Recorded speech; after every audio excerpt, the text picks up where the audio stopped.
Good morning, everyone. Wynn Brown here. It's Wednesday morning, April 15th. Typically would be tax day, but one of the, better things that comes out of this whole pandemic is that taxes aren't due until June 15th now. So something we can put off for at least a little bit. Here's the update this morning just on testing. We have tested 1,375 patients. 1,042 have come back negative, and 219 positive and 9 indeterminate. So we've inched up just a smidge to 17.4% positive, but that compares to the state at 22.3, and you can see they've inched up as well.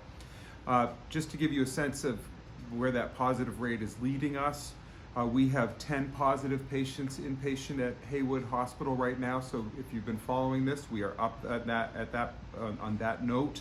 1 in our ICU, 9 on Watkins 1. We have 8 patients that we are awaiting their test results, so they're under investigation. So depending how those tests come back, we may have more positives in our midst as well. And as you know, when we're waiting for their test results to come in, we treat them just like they are COVID positive with the level of PPE and precautions that we have. So just to let the community know that. I've mentioned this before, but there is an urgent need for blood in our region. Right now, our blood supply is stable at the moment, but as Dan French says, we're sort of 1 or 2 big cases away from, or situations away from having a blood situation here as well. So if you are feeling well and healthy and think you're eligible to donate blood or platelets, you can log on and download the American Red Cross app and find out about donating blood through that. You can go to the redcrossblood.org or call 1-800-RED-CROSS and see if you're eligible to donate blood. I think the closest donation station right now is in Worcester on Plantation Ave. Some thank yous this morning. Thank you to Julie Brown of Otter River. She bought 5 Haywood Strong jerseys and then donated them back to Haywood to use for our employee raffles that I mentioned. So that was very sweet of her. And we'll have our first raffle this Friday.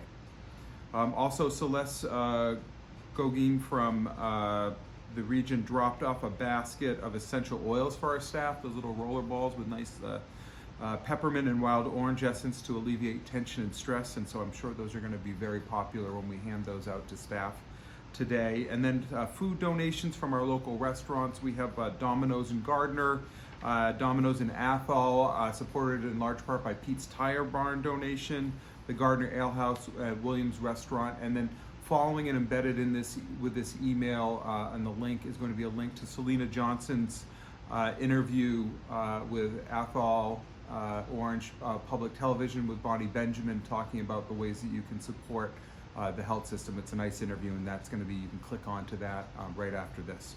So that's where we are right now for the start of the day. I'll get back to you later this afternoon, early evening, with an update of how the day went and any other topics of interest. So have a great day. Thank you for all you do as we continue our journey to be one of the best community-owned health systems in America.